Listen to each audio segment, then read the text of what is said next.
दिल्ली सरकार वायु प्रदूषण और पानी की कमी से निपटने के लिए आईआईटी कानपुर के साथ मिलकर 5 दिन का क्लाउड सीडिंग ट्रायल करने जा रही है।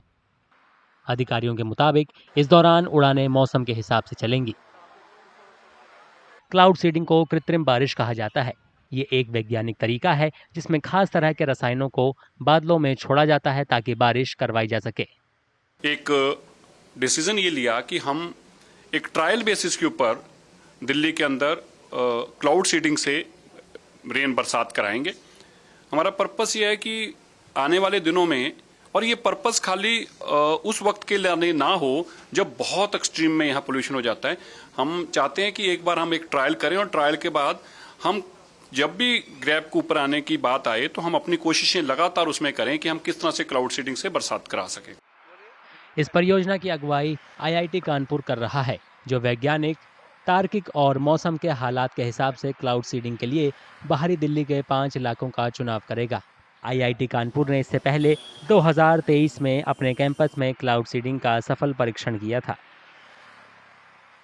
क्लाउड्स के लिए एक मिनिमम क्लाउड सीडिंग के लिए भी मिनिमम क्लाउड एरिया चाहिए। उसके साथ उसमें जो है ड्राइनेस इतनी ज़्यादा ना हो, मॉइस्चर का एक लेवल होना मैंडेटरी है, जरूरी है, मतलब जिसमें कम से कम उतना होना चाहिए। वो कब होगा, कैसे होगा, ये तो नेचर के हाथ में, हमारे हाथ में नहीं है।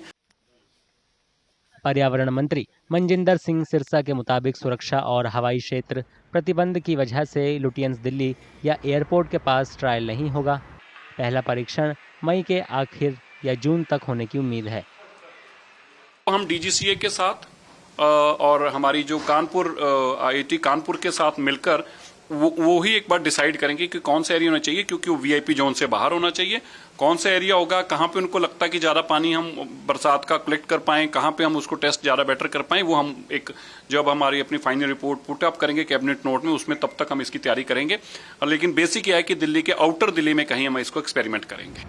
पहला ट्रायल बाहरी दिल्ली के 100 वर्ग किलोमीटर को कवर करेगा। इसके बाद इसकी प्रभावशीलता और पर्यावरणीय प्रभाव का आकलन करने के लिए वैज्ञानिक मूल्यांकन किया जाएगा।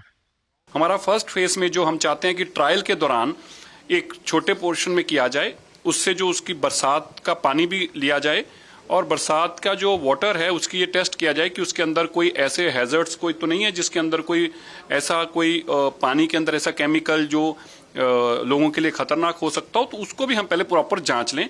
और अगर हमारा ये सक्सेसफुल रहता है ट्रायल, तो फिर हम आने वाले दिनों में इसको दिल्ली की सराउंडिंग्स के अंदर कोशिश करेंगे कि जितना मैक्सिममाइज इसको यूज कर सके हम करें। दिल्ली सरकार, डीजीसीए, रक्षा मंत्रालय और एयरपोर्ट अथॉरिटी ऑफ इंडिया सहित 13 प्रमुख विभागों से एनओसी ले रही है। सरकार ने इस परियोजना के लिए 3.21 करोड़ रुपए का बजट तय किया है। जैसे कि मैं सो रहा हूँ तो पिताजी को जगाना है मुझे, तो वो डायरेक्ट उठाने के बजाय, और हिंसा की परंपरा मेरे यहाँ नहीं थी सौभाग्य से, तो वो क्या करते थे कि उस कमरे में आ जाएंगे या बाहर से गुजरेंगे और चौपाई बोलेंगे, प्रात काल उठ के रघुनाथा मात पिता गुरु नावही माता। कभी कभी मैं गुस्से में उठ करके अरे पापा, चरण स्पर्श किया और सो गया। मैंने कहा अब मत उठाना।